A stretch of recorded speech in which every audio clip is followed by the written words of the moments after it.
Singapore ভ্রমণের প্রথম পর্বে আপনাদেরকে জানাই স্বাগত। এখানে রয়েছে খাবারের নানান বৈচিত্র্য, এই নিয়ে বিস্তারিত জানাবো। এশিয়া মহাদেশের সবচেয়ে ধনী রাষ্ট্র সিঙ্গাপুর, যেটি ঢাকা থেকে 1.5 গুণ বড়, আমেরিকা থেকে 15,000 গুণ ছোট। প্রিয় দর্শক, আজকের ভিডিওতে সিঙ্গাপুর কিভাবে যাবেন, ভিসা খরচ কত, হোটেল খরচ কত ইত্যাদি সিঙ্গাপুর ভ্রমণের সকল তথ্য শেয়ার করব ইনশাল্লাহ। রাত 11:55 ঢাকা এয়ারপোর্ট থেকে সিঙ্গাপুরের উদ্দেশ্যে রওনা হলাম। এরই মাঝে ডিনারের সময় হয়ে গিয়েছে। সিঙ্গাপুর এয়ারলাইন্সের ভিতরে কি কি খাবার দিয়েছে দেখতে পাচ্ছেন। ভেজিটেবল সালাদ রয়েছে এখানে, সাথে রয়েছে এখানে কেক, এছাড়া এখানে রয়েছে পিওর ওয়াটার ড্রিঙ্ক। সো এটি চাইলে আপনি এক্সট্রা আনলিমিটেড নিতে পারবেন। একটি ব্রেড দিয়েছে, সাথে বাটারও দিয়েছে। এখানে দেখতে পাচ্ছেন vegetable plus fish plus rice. So আমি ভেজিটেবল রাইস নিয়েছি কারণ এটি সম্পূর্ণ হালাল, এই কারণে। এই খাবারগুলো 10-এ 10 পেয়েছে। আপনি চাইলে অরেঞ্জ ড্রিঙ্কস অথবা যে ড্রিঙ্কস লাইক করেন সবই নিতে পারবেন। অবশেষে দীর্ঘ 6 ঘন্টা জার্নি শেষে চলে আসলাম সিঙ্গাপুর। সিঙ্গাপুর এয়ারপোর্টে কোনো ইমিগ্রেশনের ঝামেলা নেই, নিজে নিজে সকল ইমিগ্রেশন করা যায়। এবার আসেন সিঙ্গাপুর আসার খরচ কেমন হতে পারে। সিঙ্গাপুর আসতে হলে টিকিটের দাম থাকে 80,000 থেকে 90,000 রিটার্ন টিকিট। এছাড়া সিঙ্গাপুরের ভিসা করতে ইম্পর্টেন্ট হচ্ছে ব্যাংক স্টেটমেন্ট। এটি মিনিমাম 15 থেকে 20 টাকা লাগে। এয়ারপোর্ট থেকে বের হয়ে হোটেলের উদ্দেশ্যে রওনা দিলাম। আমার গন্তব্য হচ্ছে McPherson ibis Styles hotel. Taxi booking করলাম গ্র্যাবস অ্যাপসের মাধ্যমে, যেখানে $36 চার্জ ধরা হয়েছিল। যেতে যেতে সিঙ্গাপুরের স্থানীয় ড্রাইভার, ওনার সাথে বিভিন্ন কথা বললাম সিঙ্গাপুরের বিষয়ে। Hello, American dollar 1.3. Australian money, New Zealand money, all below Singapore now. Oh, that's great. Singapore may be currently position top 4 rich country, maybe, as I know. Singapore is the 3rd richest country in the world. Bangladesh also a small country, you know that, but there are lot of crowd, lot of people, population. Yeah. About 20 million plus.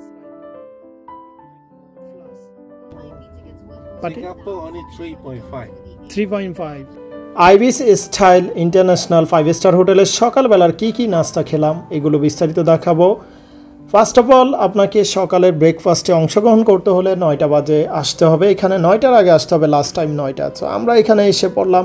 এখানে buffet বুফ যেটা বলে থাকি সেটি রয়েছে। Unlimited খাবার আপনি সকালবেলা খেতে পারবেন as a breakfast. First of all এখানে আলুর দম দেখতে পাচ্ছেন, এটিও খুবই সুস্বাদু ছিল। একটা মিক্স ভেজিটেবল ছিল, এটি দেখতে পাচ্ছেন সিদ্ধ করা ভেজিটেবল। এটি চাইনিজরা খুবই পছন্দ করে, তবে আমার অতটা ভালো লাগে না। এছাড়া এখানে ফ্রেশ ইগ রয়েছে। বিদেশিদের একটা বিশেষত্ব দেখলাম, প্রত্যেকদিন সকালে তারা ইগ খাবেই। এছাড়া ইগ সালাদ রয়েছে। সো এছাড়া এখানে আরও একটি হটডগ আইটেম রয়েছে, এটি আমি খাই না। এছাড়া এখানে দেখতে পাচ্ছেন বিম আইটেম রয়েছে। সো একটা ডিম নিলাম, সাথে নিলাম একটা পটেটো আইটেম। তারপর আমরা আরেকটু সামনে এগোবো। সামনে এগোনোর পরে এখানে সারি সারিভাবে আরও খাবার রয়েছে। যেহেতু আমি ফ্রুটস লাভ করি, এখানে ফার্স্টে ফ্রুটসগুলো নিয়েছি, প্রত্যেকটা থেকে এক একটা করে। তারপরে এখানে রয়েছে ক্রিসপি বিভিন্ন আইটেম, যেগুলোর সাথে আপনি এখানে ফ্রেশ মিল্ক অথবা চকলেট মিল্ক অ্যাপ্লাই করে খেতে পারবেন। এখানে আরও ফ্রুটস রয়েছে, এখানে রয়েছে আরও বিভিন্ন আইটেম, তার মধ্যে রুটি এবং ডাল রয়েছে, যেটি এশিয়ানদের মেইন খাবার। এছাড়া এখানে ভেজিটেবল আইটেম রয়েছে। এখানে রয়েছে রাইস দিয়ে একটা আইটেম, এটি অতটা ভালো লাগে না। আর একটা রাইসের আইটেম দেখতে পাচ্ছেন, দেখতে খুবই সুন্দর, কিন্তু এগুলো অতটা ভালো লাগে না। এখানে ফ্রাইড রাইস খুবই সুস্বাদু। সিঙ্গাপুরের ফ্রাইড রাইস আপনি অবশ্যই খাওয়া ট্রাই করবেন। এখানে আচার রয়েছে, এখানে ব্রেড রয়েছে, সাথে বিভিন্ন জেলি রয়েছে, তার সাথে সিঙ্গারা, সামোসা এবং কেক রয়েছে আনলিমিটেড। সকালের নাস্তা শেষে বের হয়ে পড়লাম সিঙ্গাপুরের সবচেয়ে আকর্ষণীয় ট্যুরিস্ট স্পট মারিনা বে স্যান্ডস, যেটি বাঙালিরা জাহাজ বিল্ডিং বলে থাকে। চলে আসলাম বিশ্বের সবচেয়ে এক্সপেন্সিভ বিল্ডিং মারিনা বে এর নিচে দেখতে পাচ্ছেন। মারিনা বে এর সামনে রয়েছে এখানে একটা শপিং মল, তার নিচে আন্ডারগ্রাউন্ডে দারুণ একটি পরিবেশ রয়েছে, নৌকার মতো দেখতে পাচ্ছেন। সো এগুলো আওয়ারলি আপনি রিজার্ভ করে নিতে পারবেন। মারিনা বে এর এই দিক থেকে ওই দিক আপনি ঘুরতে পারবেন। মারিনা বে আসলে এই শপিং মলটি পর্যটকের কাছে খুবই জনপ্রিয়, ভিতরে অনেক বিনোদনের জায়গা রয়েছে। মারিনা বে স্যান্ডস বিল্ডিং, এটির লোকেশন হচ্ছে ডাউন টাউন সিঙ্গাপুরে। এটি 2010-এ চালু হয়েছিল। এখানে 2975টি রুম রয়েছে। এই বিল্ডিংয়ের ভ্যালু রয়েছে বর্তমানে $4 বিলিয়ন, বাংলা টাকা প্রায় 96,000 কোটি টাকা। মারিনা বে ক্যাসিনোর জন্য সবচেয়ে বিখ্যাত। এখানে casino, hotel, resort, shopping mall ইত্যাদি রয়েছে। মারিনা বে শপিং মলের আন্ডারগ্রাউন্ড দিয়ে আমি চলে আসলাম। তার পিছন সাইডে এটি খুবই সুন্দর, মনোমুগ্ধকর আরেকটি ট্যুরিস্ট স্পট আপনারা দেখতে পাচ্ছেন। সো এখানে আসার পর কিছুক্ষণের জন্য মনে হয়েছে কোনো একদিন আমাদের হাতিরঝিলও এরকম হবে। এটি দেখতে পাচ্ছেন ওয়ার্ল্ডের ফার্স্ট অ্যাপেল স্টোর। আমার পিছনে যে রাউন্ড শেপটা দেখতে পাচ্ছেন এটি অ্যাপেল স্টোর। এছাড়া আরও বিভিন্ন সাইডে যে উঁচু উঁচু অট্টালিকা বিল্ডিংগুলো দেখতে পাচ্ছেন এগুলো হচ্ছে পৃথিবীর বিভিন্ন দেশের বিভিন্ন ব্যাংকের প্রধান শাখা, হেডকোয়ার্টার।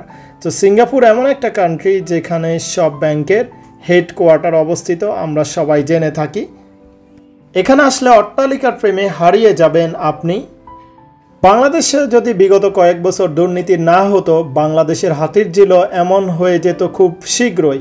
তো বর্তমানে যে সরকার রয়েছে আশা করি খুব শীঘ্রই বাংলাদেশকে ডেভেলপ করবে এবং আমরাও আশা রাখি কোনো একদিন আমরা সিঙ্গাপুরের মতো হতে পারবো ইনশাআল্লাহ।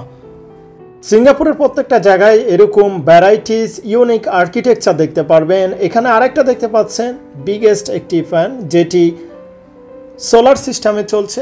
এখানে ট্যুরিস্টরা এসে যখন ক্লান্ত হয়ে যায় তখন এখানে বাতাস খেতে পারে। এখন আমি ম্যারিনা বে স্যান্ডস এটির সামনে হাঁটছি। এখন কিছু সিঙ্গাপুরের অজানা তথ্য আপনাদের মাঝে শেয়ার করব, যে তথ্যগুলো আমি স্থানীয়দের কাছ থেকে কালেকশন করেছি। নাম্বার 1 ইনফরমেশন হচ্ছে সিঙ্গাপুরে কখনো যুদ্ধ করতে হয় নাই তাদের স্বাধীনতা অর্জনের জন্য। সিঙ্গাপুর পূর্বে ছিল মালয়েশিয়ার সাথে যুক্ত, তা করে দিয়েছে। সেই সিঙ্গাপুর আজ মালয়েশিয়া থেকে উন্নত হয়েছে। নাম্বার 2 ইনফরমেশন হচ্ছে সিঙ্গাপুর 3 দেশের নাগরিক নিয়ে গঠিত, সিঙ্গাপুর, চাইনিজ এবং তামিল। নাম্বার 3 ইনফরমেশন সিঙ্গাপুরের নাগরিকরা কখনো প্লট অথবা জায়গা কিনতে পারে না, শুধুমাত্র অ্যাপার্টমেন্ট, ফ্ল্যাট কিনতে পারে। সিঙ্গাপুরের সকল ল্যান্ড ওনার হচ্ছে তাদের দেশের গভর্নমেন্ট, এখানে কোনো নাগরিক না। নাম্বার 4 ইনফরমেশন হচ্ছে সিঙ্গাপুরের সবাইকে কাজ করতে হয়। বয়স 50 থেকে 55 বছর হয়ে গেলে বাধ্যতামূলক রিটায়ার্ড করা হয়।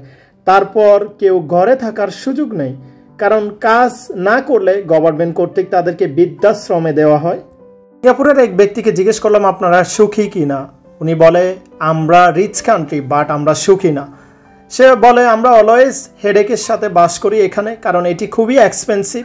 এখানে বাসা ভাড়া 3000 থেকে 5000 সিঙ্গাপুরি ডলার এবং ফুডও খুবই এক্সপেন্সিভ, $20 নিচে কোনো খাবার নেই।